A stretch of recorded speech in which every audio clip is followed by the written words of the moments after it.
여러분은 어떤 사람입니까?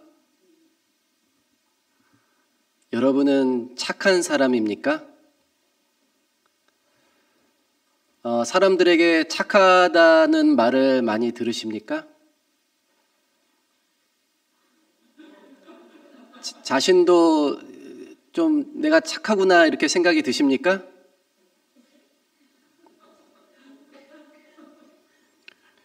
그런데 여러분, 착하다는 말이 무슨 뜻입니까?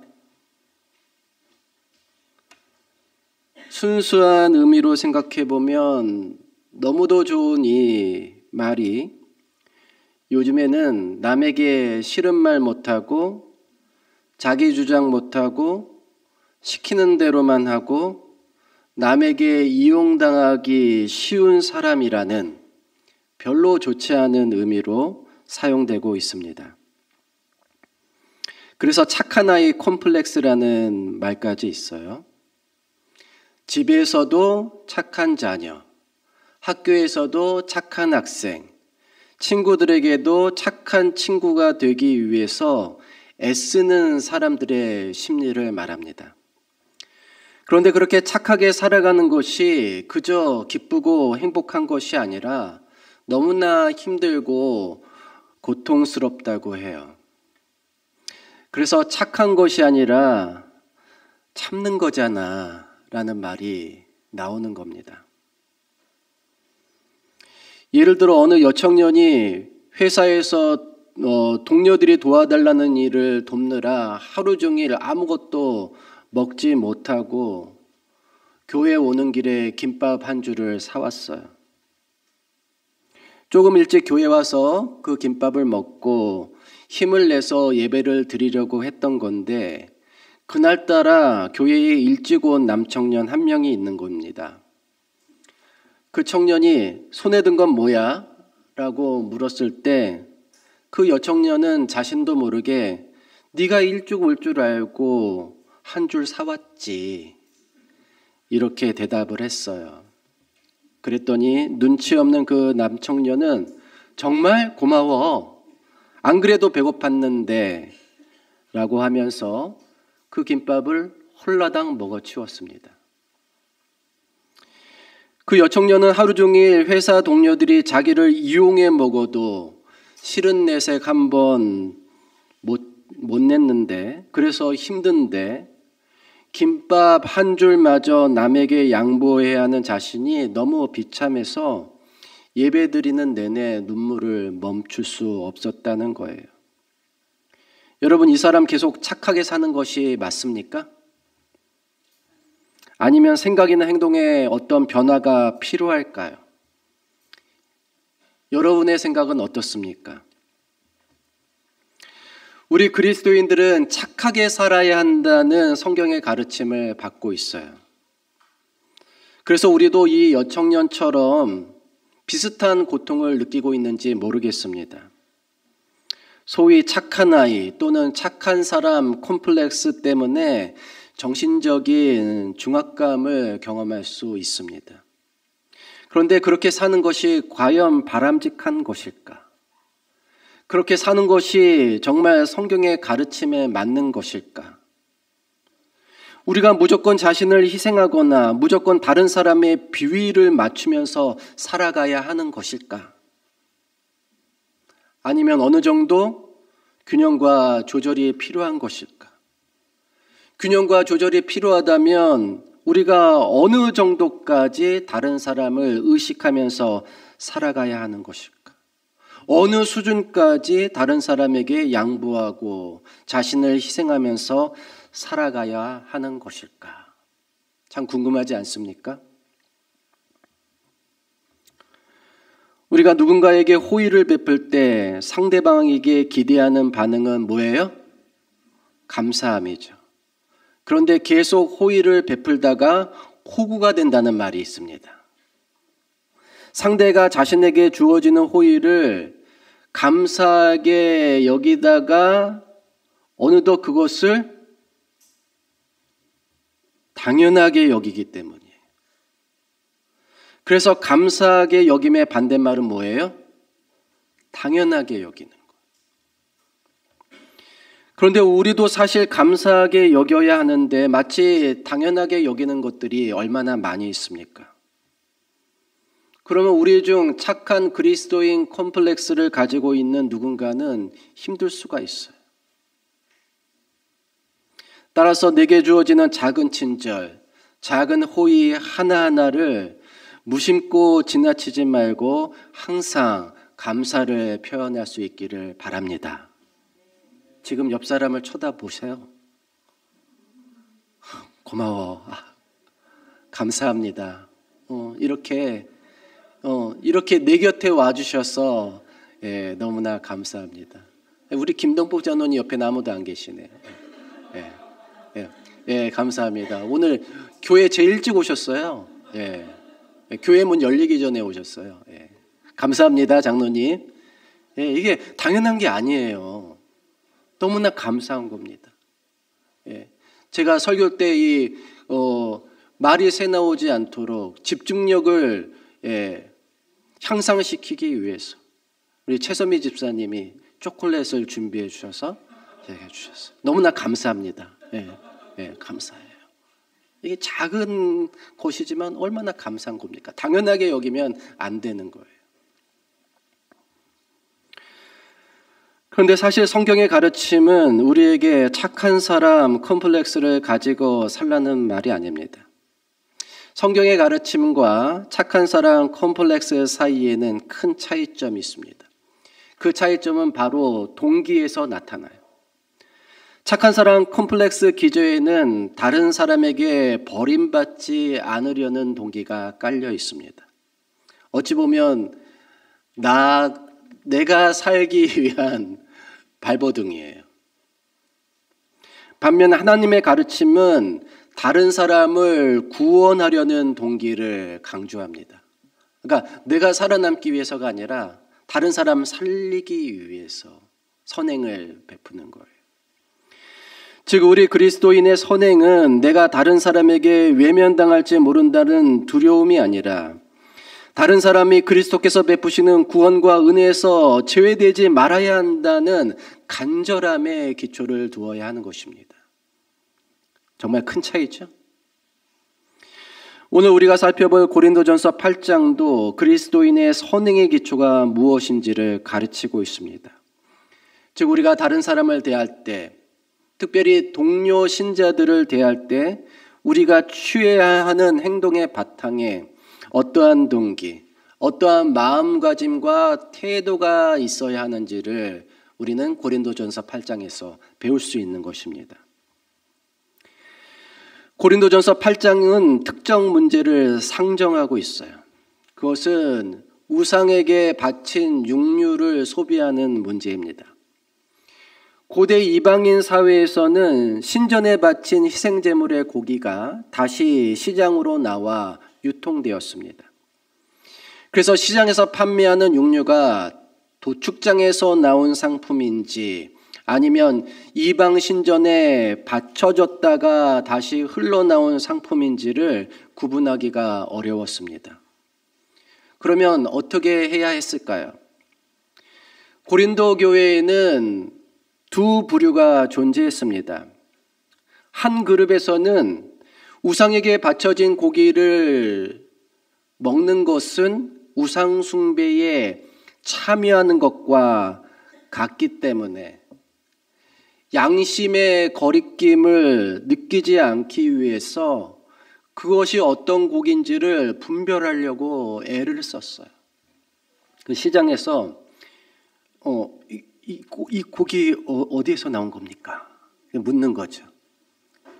요거 잡아서 나온 겁니까? 아니면 신전에서 나온 겁니까? 그거를 확인하기를 원했던 거예요. 반면 다른 그룹에서는 이 세상의 참신은 우리가 믿는 하나님뿐이기 때문에 또 그 외의 신들은 다 거짓이기 때문에 실제로 우상에게 드렸던 제물로 드렸던 고기를 먹는다고 해서 그것이 우리의 양심과 신앙에 아무런 영향도 미치지 못한다고 그렇게 주장을 했어요. 자, 그 당시라면, 그 당시에 우리가 살고 있었다면 여러분은 어느 그룹에 속했을까요?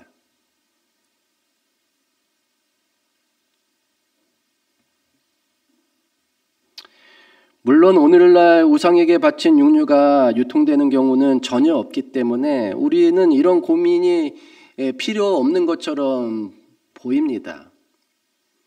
그러나 정말 그럴까요?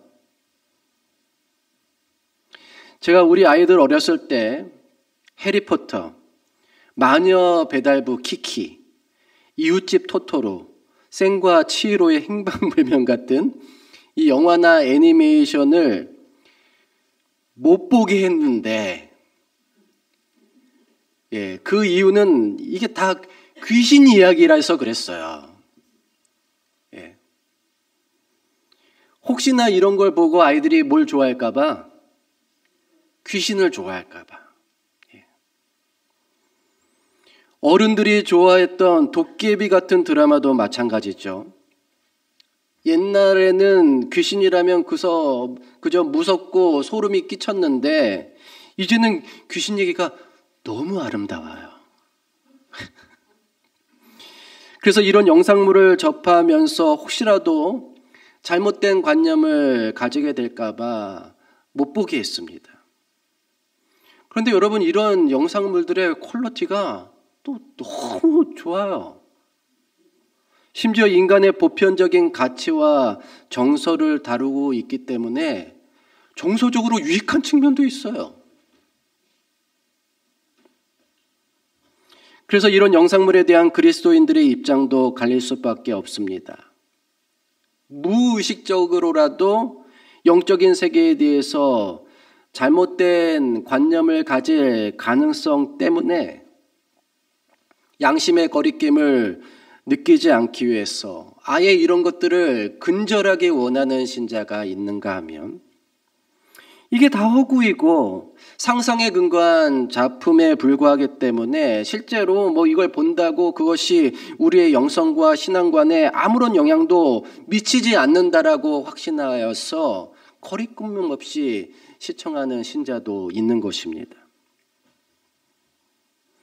그렇다면 고린도전서 8장의 상황이 오늘날 우리에게도 상당히 밀접한 관계가 있다고 볼 수가 있을 거예요. 즉, 생각과 해석이 서로 다르기 때문에 선택과 행동도 서로 다른 신자들이 함께 있는 것입니다. 그럴 때 우리는 서로를 어떻게 이해하고 서로를 어떻게 대해야 하는 것일까요? 내 입장이 옳은 것이니 내가 그렇게 행동할 뿐 아니라 상대도 그렇게 행동하도록 가르쳐야 하는 것일까요? 아니면 내 입장을 접어두고 나는 착한 사람이니까 그 사람 입장에 그냥 맞춰줘야 하는 것일까요? 아니면 서로 간섭하지 않고 나는 내가 옳은 대로 행동하고 너는 너가 옳은 대로 행동하라고 서로 내버려 두어야 하는 것일까요? 여러분, 무엇이 옳습니까? 진지한 신앙을 고민하는 사람이라면 한 번쯤은 생각해 봤을 법한 문제예요. 이런 상황에서 착한 그리스도인은 어떤 태도를 취해야 하는 것일까요? 고린도전서 8장에 따르면 첫째, 착한 그리스도인은 지식이 있지만 자기가 아는 지식을 내세우지 않고 사랑으로 상대의 믿음을 세워주는데 집중한다고 했습니다. 우리 고린도전서 8장 1절부터 3절의 말씀을 다 같이 읽겠습니다. 시작. 우상의 제물에 대해서는 우리가 다 지식이 있는 줄을 아나 지식은 교만하게 하며 사랑은 덕을 세우나니 만일 누구든지 무엇을 아는 줄로 생각하면 아직도 마땅히 알 것을 알지 못하는 것이요 또 누구든지 하나님을 사랑하면 그 사람은 하나님도 알아주시느니라. 우리는 동료 신자가 내가 아는 진리를 확실히 이해하지 못하고 살아갈까 봐 염려합니다. 그래서 그것을 알려주려고 노력을 해요. 그런데 그것을 알려주는 과정에서 이것은 죄이고 이것은 잘못이라고 말함으로써 본의 아니게 그를 정죄할 수 있습니다. 그러면 상대는 굉장히 당혹스럽겠죠? 그런데 문제는 그것으로 끝나지 않습니다. 만약 상대가 그 문제를 나와 다르게 이해하거나 해석하고 있다면 의견 충돌로 이어질 수 있는 것입니다. 여러분, 세상에 신념의 충돌만큼 무서운 것도 없어요. 미국 테네시 어느 마을에는 Left Foot Baptist Church라고 하는 교회가 있어요. 우리말로 번역하면 뭡니까? 왼발 침례 교회예요. 제가 살던 곳에 왼손 우동집이 있었는데 정말 흥미로운 그런 이름입니다. 이 교회는 왜 이런 간판을 걸게 되었을까요? 아주 오래전에 이 마을에 한 교회가 있었습니다. 그 교회 성도들은 세종 예식 때에 어느 발을 먼저 씻어야 하는지를 가지고 의견 대립을 겪다가 결국 왼발을 먼저 씻어야 한다고 주장하는 사람들이 그 교회에서 나와서 왼발 침례교회를 개척하게 되었다는 사연이에요. 신념의 충돌이 이렇게 무섭습니다. 한 남자가 무인도에 고립되어 혼자 지냈다고 해요.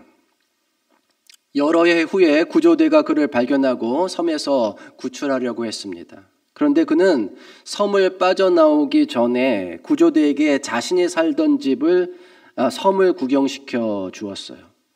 그는 자신의 오두막을 보여주면서 이것은 내가 내 손으로 직접 지은 집입니다라고 말했어요. 그는 또 다른 건물을 가리키며 이것은 내가 내 손으로 직접 지은 교회입니다라고 말했어요. 무인도에서도 교회를 다닌 거예요. 교회를 짓고. 그런데 구조대원 중 한 명이 또 다른 건물을 발견해서 물었습니다. 저쪽에 있는 저 건물은 뭐죠? 라고 묻자 그 남자는 저건 제가 이전에 다니던 교회입니다. 라고 대답했대요. 혼자 사는 섬에서도 교회가 두 개라고 하는 정말 우스운 이야기입니다. 교회는 너무나 갈라지기 쉽다는 얘기죠. 근데 그 문제는 사소한 문제 때문에 갈라지기 쉽다는 거예요. 그 어떤 것보다 서로 연합하고 하나가 되어야 할 교회이지만 실상은 사소한 문제를 가지고도 쉽게 분열할 수 있는 곳이 교회입니다. 그래서 여러분, 사활이 걸려있는 문제가 아니라면, 즉 죽고 사는 문제가 아니라면 교회에서 중요한 것은 지식이 아니라, 의견이 아니라 뭐예요? 사랑입니다. 사랑이 지식보다 더 중요한 원칙입니다. 따라서 해보겠습니다. 사랑이 지식보다 더 중요한 원칙이다. 사도 바울도 우상의 제물을 먹는 문제가 엄밀히 말해 죽고 사는 문제가 아님을 지적했습니다. 음식은 우리를 하나님 앞에 내세우지 못하나니 우리가 먹지 않는다고 해서 더 못 사는 것도 아니고 먹는다고 해서 더 잘 사는 것도 아니니라. 먹어도 그만, 안 먹어도 그만인 문제입니다. 그런데 이런 문제 때문에 형제의 마음에 상처를 주거나 의견 대립으로 갈등을 빚을 것까지는 아니라는 거죠. 그렇다면 어떻게 해야 할까요? 우리는 무엇이 그 형제의 믿음을 세우는 데 유리한지를 봐야 합니다. 자, 우리가 뭘 봐야 한다고요? 형제의 믿음을 세우는 데 더 좋은 거를 선택해야 된다는 거. 그냥 내가 알고 있는 대로 행하는 것이 옳은 것이니 당신도 그 사실을 알고 바르게 행동하라고 다그치는 것이 아니라 그를 사랑으로 감싸고 용납하고 이해함으로써 그의 믿음이 하나님의 사랑 안에서 성장하고 굳어지고 강해지도록 기도하면서 응원하는 것이 더 좋은 것입니다. 왜냐하면 하나님을 믿는 우리에게는 사랑이 지식보다 더 중요한 원칙이기 때문이에요. 이는 지식이 필요 없다는 뜻은 결코 아닙니다. 그러나 지식보다 사랑이 항상 더 강력한 힘을 발휘합니다. 그래서 우리는 사랑으로 믿음을 강화하고 그 다음에 그가 깨달을 수 있기를 기도해 주어야 해요. 그게 더 좋습니다. 기억하십시오. 착한 그리스도인은 지식보다 항상 사랑을 앞세웁니다. 저와 여러분도 동료 신자를 대하든 타인을 대하든 지식보다 사랑이 더 중요한 원칙임을 잊지 않는 그리스도인이 되시기를 간절히 바랍니다. 둘째, 착한 그리스도인은 자유가 있지만 자유를 행사하기보다 상대의 양심을 살피는 데 집중합니다. 그러나 이 지식은 모든 사람에게 있는 것이 아니므로 어떤 이들은 지금까지 우상에 대한 습관이 있어 우상의 제물로 알고 먹는 고로 그들의 양심이 약하여지고 더러워지느니라. 그런즉 너희의 자유가 믿음이 약한 자들에게 걸려 넘어지게 하는 것이 되지 않도록 조심하라. 저의 친척 중 한 분이 이제 꽤나 지적인 분이신데도 등산할 때면 꼭 그 산을 지키는 산신령에게 기도를 드린다고 그래요. 그러니까 그분의 말에 따르면 산마다 그 산을 지키는 산신령이 있기 때문에 어느 산에 가든지 그 산에 들어갈 때는 꼭 그 산신령의 허락을 구해야 된다는 거. 그래서 이 산에 산신령님 이제 저희 들어갑니다. 허락해 주세요. 이렇게 퍼미션을 구하고 허락을 구하고 등산을 시작한다는 거예요. 만약 산마다 들마다 강과 바다 이곳저곳마다 그곳을 지배하는 여러 신이 존재한다면 그 여러 신들에 대해서 공손한 자세를 취하는 것은 나쁜 것이 아닐 것입니다. 그러나 하나님을 믿는 사람은 그런 다신교적인 세계관에서 벗어나야 하죠. 왜냐하면 세상에 참된 신은 오직 우리가 믿는 하나님밖에 없기 때문입니다. 그 외에 신행세를 하는 곳은 다 사탄과 타락한 천사들이야. 그 천사들의 소행인 것입니다. 게다가 우상은 인간보다 못한 형상을 신격화시켜 놓은 것이기 때문에 우상 숭배는 인간의 존엄성을 스스로 격화시키는 해로운 관습임을 우리는 너무도 잘 알고 있기 때문입니다. 그러니까 그런 세계에서 벗어나야 돼요. 그런데 하나님을 믿는다고 하면서 아직 이런 지식에 대한 확신이 없어 이전 세계관에서 완전히 벗어나지 못한 믿음이 연약한 신자가 우리 안에 존재할 수 있다는 겁니다. 그런 연약한 신자들의 양심을 우리는 뭐 해야 돼요? 지켜줄 필요가 있어요. 보살펴줄 필요가 있습니다. 예를 들어 교회를 다니면서 여전히 점집을 드나드는 사람이 있어요. 오래전 이야기입니다. 어느 집사님이 자녀가 고3인데 어느 대학에 지원해야 합격할는지 너무 궁금해서 점쟁이를 찾아갔대요. 그랬더니 점쟁이가 어느 대학을 지원하라고 가르쳐 주었다고 합니다. 제가 그 말을 듣고 속으로 이렇게 생각했어요. 적어도 둘 중에 하나는 가짜다. 왜냐하면 하나님을 믿는 사람의 점괘는 안 나오는 걸로 제가 알고 있거든요. 진짜 용한 점쟁이는 예술쟁이를 기가 막히게 알아본다고 했어요. 왜 여기로 왔어? 그렇게 해야 돼, 진짜 점쟁이. 너 믿는 하나님이나 잘 믿어. 그게 너한테 복이야. 진짜 용한 점쟁이는 그렇게 얘기해 준대요. 그것을 못 알아본 그 점쟁이가 가짜이든지, 아니면 이 집사님이 제대로 하나님을 믿지 않았어, 그 점쟁이가 예수쟁인 줄을 못 알아봤던 것인지, 어쨌든 둘 중에 하나는 적어도 가짜다. 전 속으로 그렇게 생각했어요. 그런데 여러분, 교회를 다니면서 이렇게 전보로도 다니고 그런 것들을 믿음이 연약한 사람이 보면 어떻게 되겠습니까? 아, 그래도 되는구나 라고 생각하지 않겠어요?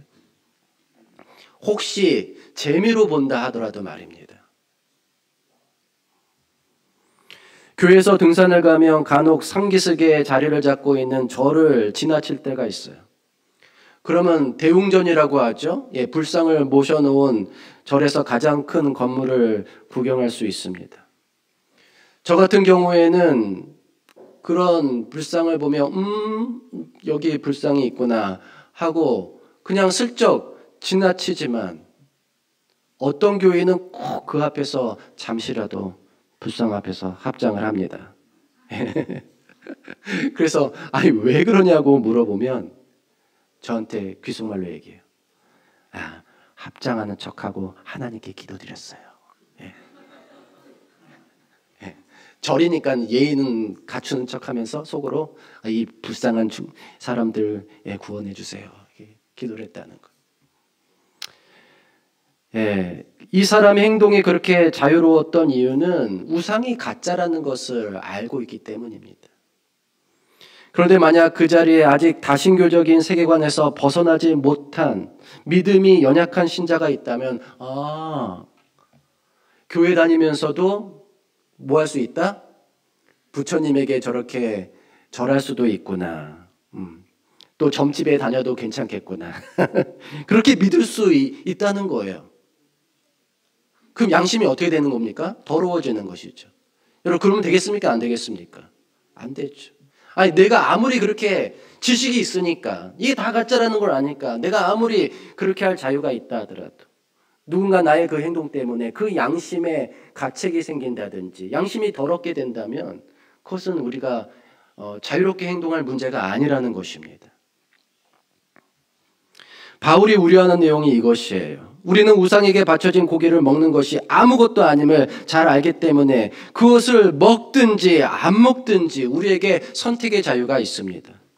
하지만 그럴지라도 당시 고린도 교회 신자들이 도시의 공적 행사의 일부로서 우상에게 제물로 바치는 순서로부터 나오는 고기를 이웃들과 아무렇지도 않게 먹는다면 그것이 내 신앙 양심에는 아무런 거리낌이 되지 않을지라도 믿음이 연약한 사람의 양심에는 심히 거리낌이 된다든지, 또는 그의 머릿속에 다신교적 세계관이 다시 강화되는 역효과로 작용할 수 있었던 것입니다. 그래서 착한 그리스도인은 자신의 자유를 내세우기에 앞서 다른 사람의 양심을 고려해야 하는 것입니다. 내 자유보다 더 중요한 게 뭐예요? 다른 사람의 양심이에요.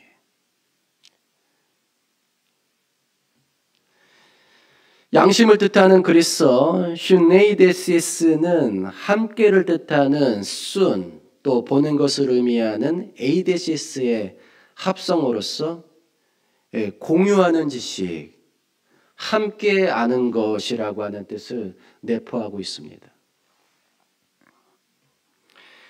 영어도 똑같아요. 라틴어에서 유래한 conscience는 con, together, 함께라고 하는 말 접두사와 science, 지식이라는 말이 합쳐진 단어입니다. 즉 양심은 공유하는 지식이라는 뜻이에요. 즉 양심은 나만의 것이 아니라 우리 모두의 것이라는 그런 뜻입니다. 그래서 우리는 내 양심만 지킬 수 있다면 아무렇게나 자유롭게 행동해도 되는 것이 아니라 나의 양심과 더불어 남의 양심도 살피고 존중해 주어야 하는 것입니다. 특별히 믿음이 강한 자가 믿음이 연약한 자의 양심을 살필 필요가 있습니다. 그가 지식에 기초한 든든한 믿음이 생길 때까지 그의 양심에 상처가 생기지 않도록 나의 자유를 스스로 제한할 수 있어야 한다는 것입니다. 나는 현미를 먹어도 되고 백미를 먹어도 되는데 어떤 사람은 백미를 먹으면 아주 그냥 죽는 줄 알고 있다면 그와 함께 뭐 먹어야 돼요? 현미 먹어야죠. 그 사람은 백미 먹으면 양심이 다치는 사람이에요. 그럼 그 사람과 같이 현미 먹어주어야 합니다. 나는 채식도 좋고 뭐 육식도 상관없는데 한 사람은 육식이 양심의 거리낌이 된다면 그와 함께 뭐 먹어야 합니까? 채식 먹어야 되는 거예요. 나에게는 이렇게 할 자유도 있고 저렇게 할 자유도 있다면 그 사람의 양심에 맞춰주는 것이 그리 어려운 일이 아니잖아요. 그렇죠? 정말 자유가 있는 사람은 타인의 양심에 뭐 할 수 있습니까? 맞춰줄 수 있는 것입니다. 저와 여러분이 다른 신자의 양심에 맞춰줄 수 있는 착한 그리스도인이 되시기를 간절히 바랍니다. 그렇게 하면 막 속상하고 그게 아니라 그렇게 할 수 있어서 뭐예요? 기쁘고 행복해야 돼. 셋째, 착한 그리스도인은 그 사람만을 위해서가 아니라 그 사람을 위해 죽으신 그리스도를 위해 행동하는 데 집중할 것입니다. 그러면 내 지식으로 그 믿음이 약한 자가 멸망하나니 그는 그리스도께서 위하여 죽으신 형제라. 이같이 너희가 형제에게 죄를 지어 그 약한 양심을 상하게 하는 것이 곧 그리스도에게 죄를 짓는 것이니라. 제가 앞서 착한 사랑 콤플렉스와 착한 그리스도인의 선행의 진정한 차이점은 동기에 있다고 말씀드렸습니다. 바로 이것입니다. 착한 사랑 콤플렉스의 바닥에는 자신이 버림받지 않기 위해서 사람들에게 잘 보이려고 착한 척해야 하는 고달픔이 있어요. 즉 자신이 살고자 하는 발버둥이라고 했습니다. 그러나 정말 착한 그리스도인은 내가 아니라 누구예요? 그를 구원하기 위해서 그가 하나님의 사랑과 구원의 은혜에서 멀어지지 않게 하기 위해서 자신을 기꺼이 희생하고 헌신할 마음을 가지게 된다는 것입니다. 그런데 이러한 마음은 우리 자신에게서 비롯되는 것이 아니라 누가 주시는 마음이에요? 이거는 하나님께서 주시는 마음이에요. 이것은 오직 그리스도에게서만 비롯되는 마음입니다. 여러분, 예수님은 어떤 분이셨습니까? 우리를 살리기 위해서 자신의 생명을 내어주신 분 아니십니까? 그런데 그렇게 하느라 예수님이 힘드셨어요? 예수님이 고통스러우셨습니까? 아닙니다. 그분은 행복하셨어요. 그리고 그분은 그것을 기쁨으로 여기셨습니다. 주님의 마음으로, 주님의 시선으로 보면 모두가 구원해야 될 사람이고 다 하나님의 사랑과 은혜의 대상들입니다. 그래서 주님의 마음만 있으면 내 주장을 뒤로 접고 나의 자유를 양보하고 그의 양심이 다치지 않도록 그의 믿음이 꺾이지 않도록 돌보고 보호하는 것은 고통이 아니라 우리의 기쁨이요 행복이 될 수 있습니다. 만약 여러분이 누군가를 위해 희생하고 헌신하는 것이 힘들면 그렇게 하지 마세요. 대신 내가 힘들지 않을 정도까지 헌신하십시오. 힘들지 않은 정도까지 희생하고 내 믿음의 분량만큼 봉사하십시오. 마음에 기쁨이 없는 봉사, 행복하지 않은 봉사는 다른 사람을 감동시키지 못할 뿐 아니라 자신의 믿음도 해치게 됩니다. 일부러 착한 척하지 마십시오. 내 믿음만큼, 내 마음에 채워진 은혜만큼만 하시면 좋겠습니다. 그러나 만약 하나님이 내게 부어주신 은혜가 너무 크다는 사실을 인정하고 감사하게 여긴다면 하나님께서 내 안에 그리스도의 마음을 부어주시도록 기도하시기 바랍니다.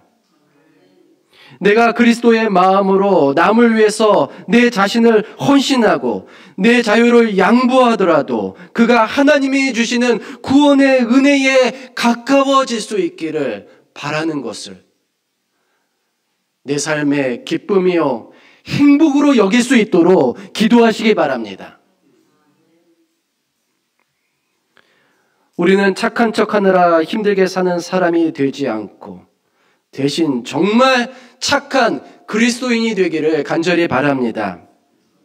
내가 버림받지 않기 위해서가 아니라 다른 사람을 살리기 위해서 예수 그리스도의 심정으로 나를 희생하고 나를 내어주는 것을 기쁨으로 여기는 저와 여러분이 되기를 간절히 바라며 말씀을 마치겠습니다.